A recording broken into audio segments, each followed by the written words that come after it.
الحمد لله رب العالمين والعاقبة للمتقين والصلاة والسلام على خير خلقه محمد وعلى آله وأصحابه أجمعين. أما بعد، فأعوذ بالله من الشيطان الرجيم. بسم الله الرحمن الرحيم. يا أيها الذين آمنوا كتب عليكم الصيام كما كتب على الذين من قبلكم لعلكم تتقون. وعن أبي هريرة رضي الله تعالى عنه قال أن رجلا وقع بامرأته في رمضان فاستفتى رسول الله صلى الله عليه وسلم فقال: هل تجد رقبة؟ قال: لا. قال: هل تستطيع صيام شهرين؟ قال: لا. قال: فأطعم 60 مسكين. رواه البخاري. صدق الله مولانا العظيم وصدق رسوله النبي الكريم ونحن على ذلك من الشاهدين والشاكرين والحمد لله رب العالمين. عزیزان من، بزرگان محترم، مسائل رمضان کورس کې تاسو ټول حضرات ته خوش آمدید، بخیر راغلی. نن په دې سبق کې به مونږه د کفاره حواله سره مسائل ارز کوو.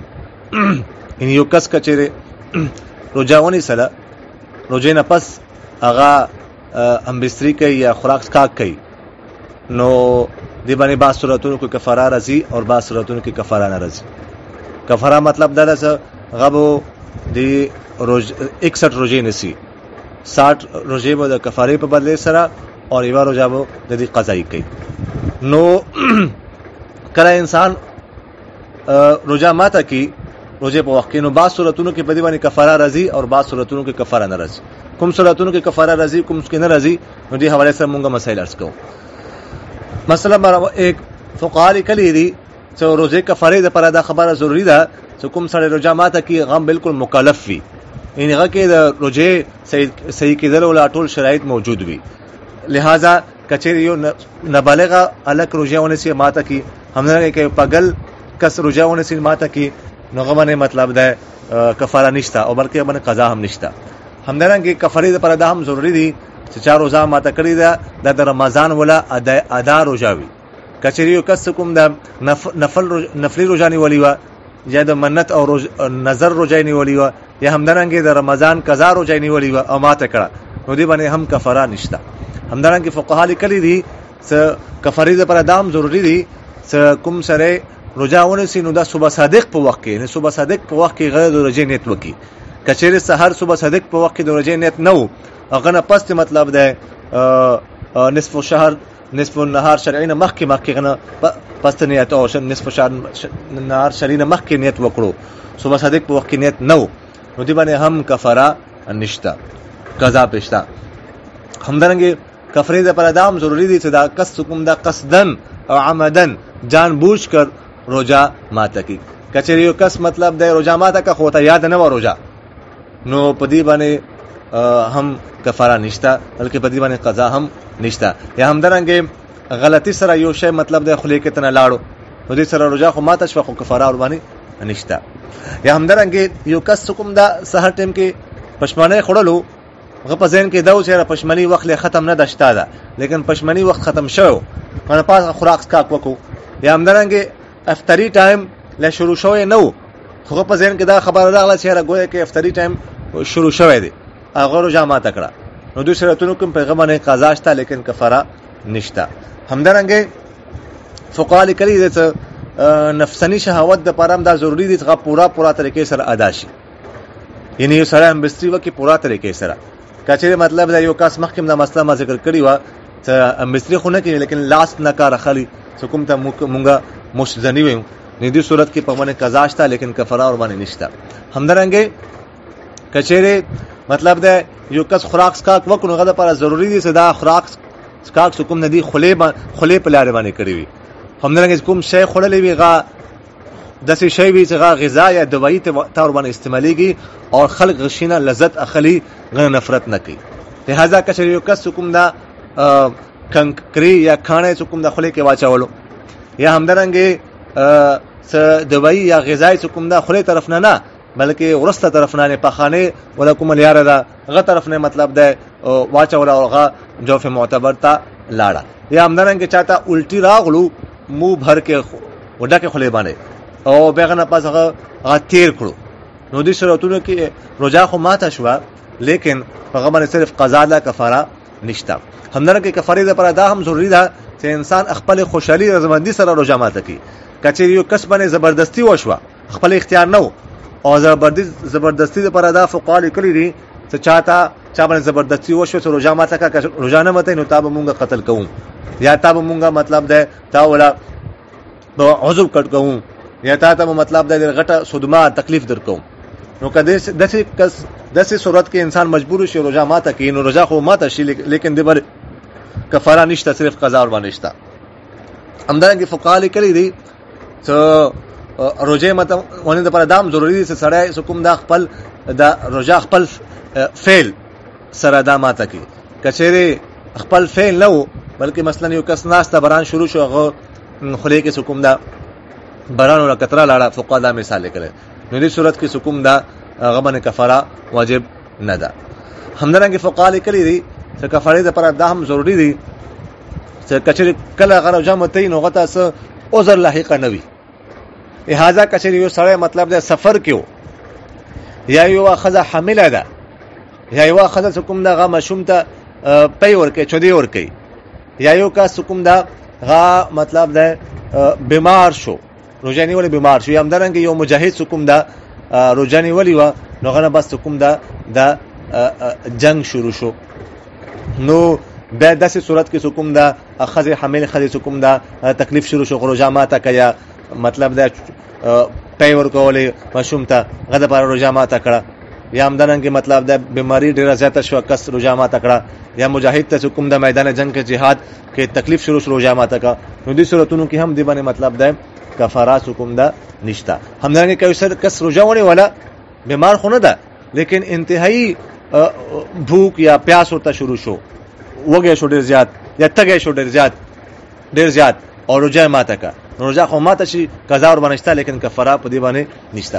همدارنګه فقها دام لیکلي دي چې روزه کفاره لپاره دا هم ضروری دي چې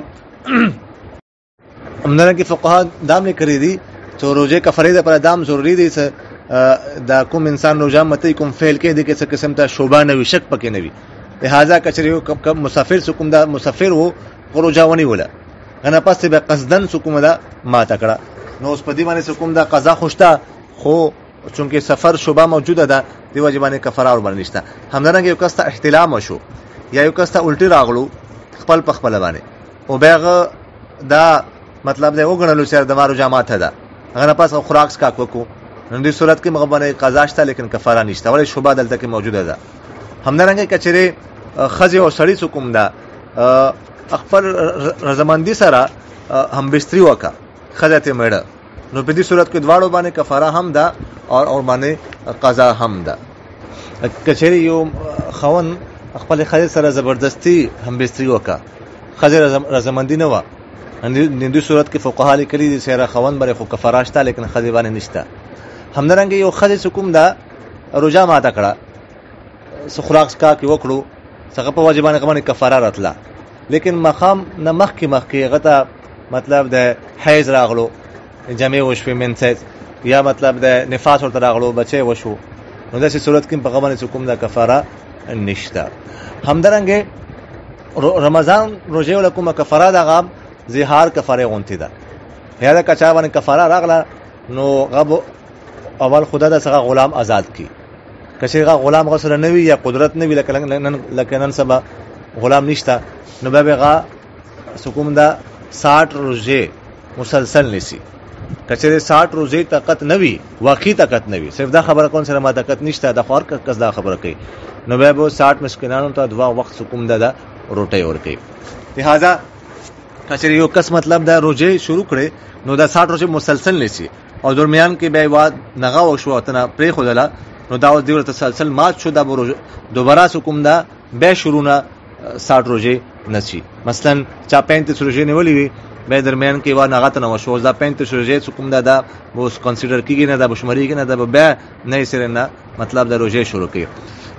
همدارنګه کيو خځه مطلب دا کفاره روزه نیولې غته نفاس راغلو بچي وشو نو دا اوس کوم روزه نیولې دا ختم شوه به مطلب نه سره نه نشي. البته کشری خځه ته مطلب دا مینس کې مینسز راغلو جمع او شو حیض او تراغلو نو دې سره تسلسل نه متیږي. سونه ورځ مطلب د حیض او تراغلو د سیده پرېګ دی غنه پس څنګه حیض بن شي دوباره به مطلب د شروع کوي او سوره نجې نیولې او مخکنه مثلا 30 روزې نیولې او ته حیض راغلو 7 دن اوس به دا بیا مطلب ده څنګه حیض ختم شي دا به شروع کوي او دا به دی ولې 31 روزه مطلب ده کنسیډر کیږي شماريږي. همدارنګه او کچېره 4 روزې شروع کې نو کچېره اسلامي تاریخ بالکل اول تاریخ باندې شروع کې اسلامي اول میاشتې اول تاریخ باندې شروع کې نو دا خو به 2 روزې مطلب 2 میاشتې روزې نشي چاہے وہ دا میاشتې 30 ولوي یا چاہے 29 ولوي یا 30 یا 29 ولوي. البته کچېره چا اسلامي تاریخ په مینس کې روزې شروع کړي نو دا به اوس به 60 روزې کوم نه دا پورو کوي دی باندې دا ضروري دي. همدارنګه فقها لیکلي دي چې لکه کایو کس کوم د 60 مسکینانو ته 2 وخت روټي ورکې نظام صحیح ده. همدارنګه کچېره یو کس کوم دا یو 60 مسکینانو پر روټي په بځای باندې غور کیدا پیسې نو غلا متور کولای شي پیسې متور کولای شي غلې په ځای باندې پانه 2 سیر گندم سکوم دا یو مسکین ته 60 مسکینانو ته دامر کولای شي امدي په ځای باندې سکوم دا ورته پیسې هم کولای شي او 60 مسکینانو ته مطلب د روټي یو ورځ کې مر کولای شي صبح شام یا همدارنګه یو ورځ ورته ورکې به ورکې سمنس کې ګیپ راشي بل ورځ ورکې دام جایز ده. لیکن کوم مسکینانو ته اول روټي ورکې کنه هغه مسکینانو ته دا مطلب ده دا ورکې مسکینان بدلول نه شي کته بدل کول دا مطلب ده جایز نه دی به کفاره ان کیږي.